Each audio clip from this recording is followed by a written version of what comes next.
Today, I want to talk a little bit about how you find your ultimate business idea. This video is ideal for those who have a lot of ideas and they feel like they're a jack and Jill of all trades and they can't really focus on any particular one, or they don't know where to start. I have a few tips here that I know are going to help you to figure that out. Welcome back to the She Is Angel Mills YouTube channel. I'm Angel, the creator of Angel Mills Brand Strategy, where I work with mission-driven small business owners to help them build their strong brands through education, coaching, and strategic services. Throughout my 1 year in business, I cannot tell you how many clients I've worked with who don't know what they want to do. Oftentimes, these clients have 5 or 6 ideas or interests, and they're not sure which one to build a business around, or they're trying to build a business around 7 or 8 separate things. It's nuts. And quite frankly, impossible. The reality of the situation is people are not, at least not most likely, going to hire someone to cut their grass and do their hair and do their nails and cook their food and all of these million other things and do brand coaching and business coaching for them. It's very hard to build a business around multiple separate things. And I know how it feels to have various interests and kind of feel like you're a jack or Jill of all trades and you're not sure what you're absolutely good at and what you could build a business around and what people would want to come to you for. I understand that struggle and I've definitely been there. And so I want to talk about in this video the importance of when you are in that place and you're not sure which business you want to pursue or where you really want to focus your energy, thinking about what the common threads are throughout your life and professional experience. If I give you a little background about myself, I can take you all the way back to elementary school. When I was in elementary school, I wanted to be an actress and a writer. And so when I was in school, I had the opportunity to act in plays and write for the school newspaper. And I continued those types of activities in high school. And in high school, I got an opportunity to be in the morning announcements. And then I started to get exposed to broadcasting, and I emailed my local news anchors and asked them could I come and shadow them for the day one day when I didn't have school. And from there I got an opportunity to be in the news studio and to see what it was like to be an anchor and to be on TV and all of the prep work that kind of went on before you got on TV. And so I loved that so much, and I loved watching that I decided to study broadcast journalism when I got into college. And during my time studying broadcast journalism, I did internships in news as well as internships in marketing and advertising. And so then that exposed me to marketing and advertising. And I realized the skills that I was learning in my broadcast journalism program could be applied to marketing as well. And so then I didn't want a job, so I went to graduate school. And in graduate school, I studied intercultural communication. So I dove deep into communications theory and how people of different linguistic and cultural backgrounds relate and interact in the workplace and educational spaces. And so I was able to combine my experience in journalism and my experience in communications to eventually embark upon a career in marketing and brand coaching and to be where I am today. And so I'm able to kind of tell that story and kind of weave a thread for you. And it's also interesting to think that right now I'm on YouTube, and all of those broadcast journalism skills, all that filming, all those hours I spent lugging around camera equipment, filming myself, interviewing people at local businesses around the campus, how that all has kind of come to this moment right here where I'm on YouTube talking to you. So that common thread is super important for you to understand where you should focus your energies, or where your true passion and your your true talent lie. So I want to share 3 tips, 3 very simple but very important tips that you can use to begin to uncover what your ultimate purpose/business idea is. And so the first tip, maybe a little non-traditional, it's listening to something called sleep programming. So some of you may or may not be familiar with what sleep programming is. Sleep programming is typically some sort of affirmations said over music, high frequency music.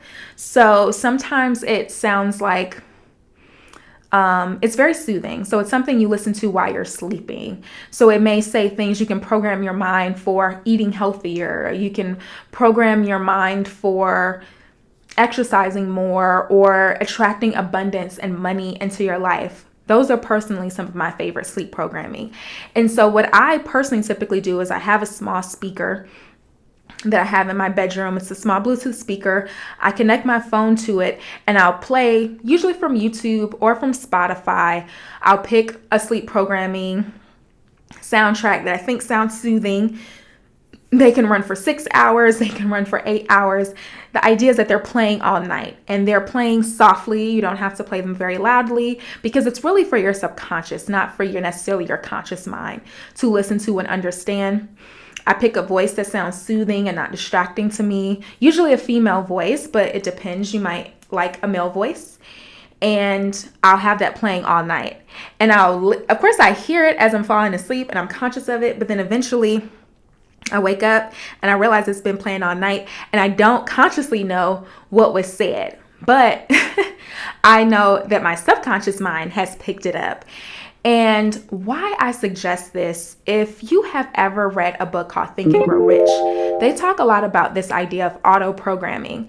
And so it's basically, they talk about the subconscious mind and how your subconscious mind is picking up information unintentionally all the time. And so if you're not a steward of your unconscious mind, then it's very easy for you to have a lot of ideas and beliefs in your mind that you may not even be consciously aware that you hold, that could impede your ability to be successful in business and relationships and various aspects of your life. And so when you're intentionally taking this action to program your mind or input certain types of positive ideas in your mind while you are sleeping, you are helping to program your subconscious mind in a way that will make you in your conscious waking life take action that brings you closer to your goals. So I hope you understand that, and I hope that makes sense. One thing I really want to stress, it's hard to measure the impact of sleep programming. I have seen the impact. I know that there's a positive impact on my life. And around the time that I chose to transition out of my job and to really focus and hone in on my business, I was doing a lot of sleep programming. But of course, it's not something I can consciously put my finger on. But I know that my mind and the information I was putting in my mind was positive and was pushing me in the direction where I needed to go.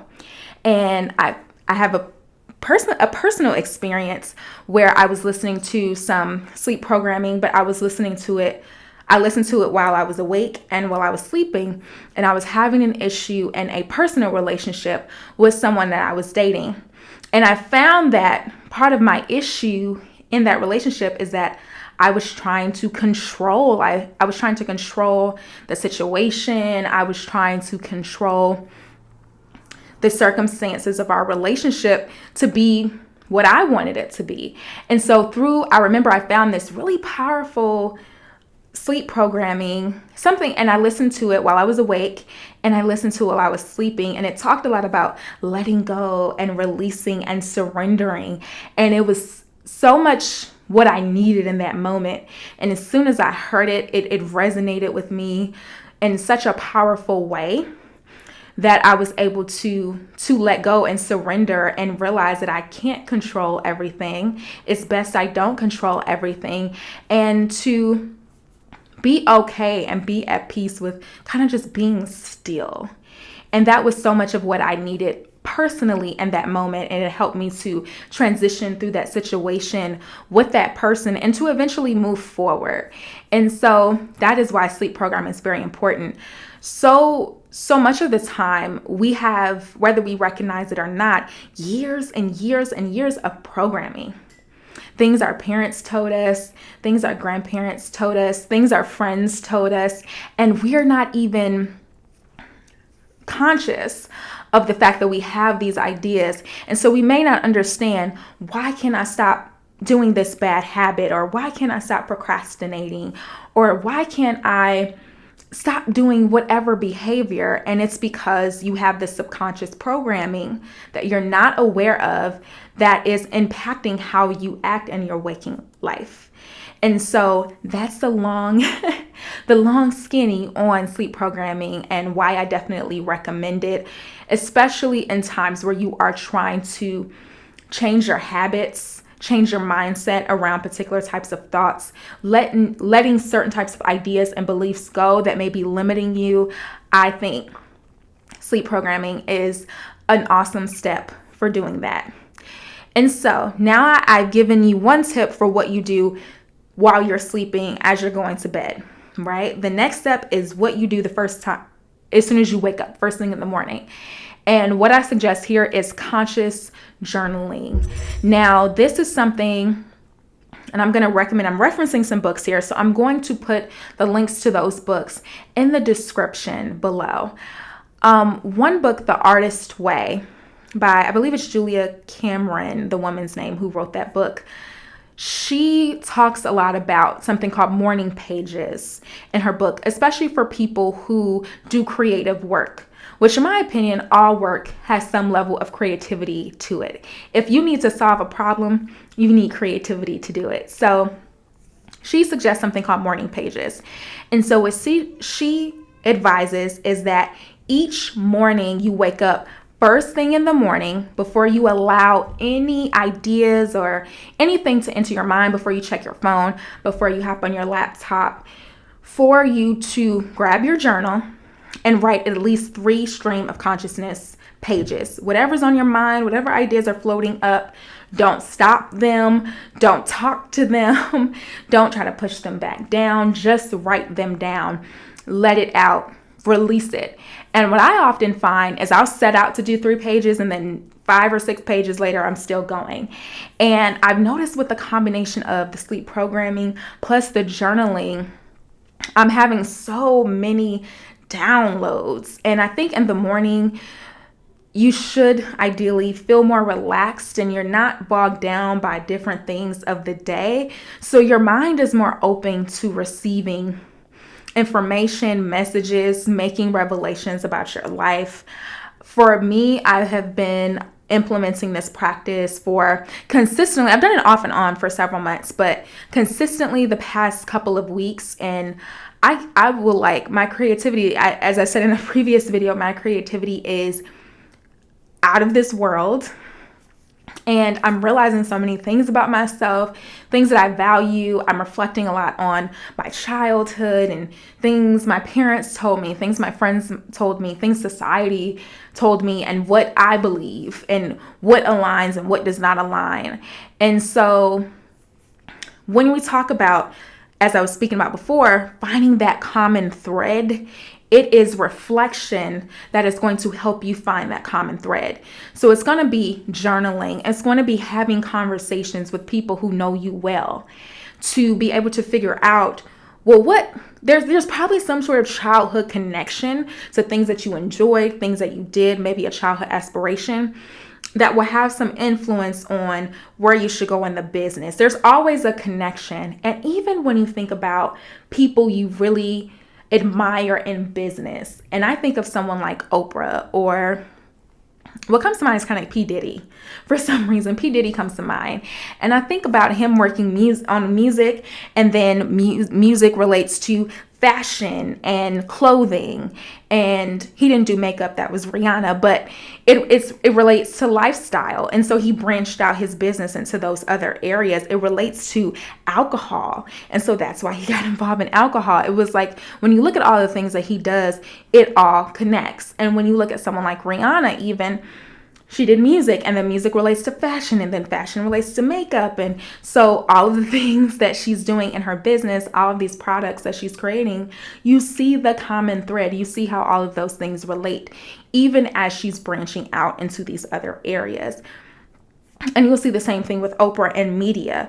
And so when you're journaling and when you're doing the sleep programming, you're doing it with the intention of finding that thread that connects to the answer that you're looking for, which is, where should you narrow your attention? Journaling also helps you to block out the noise.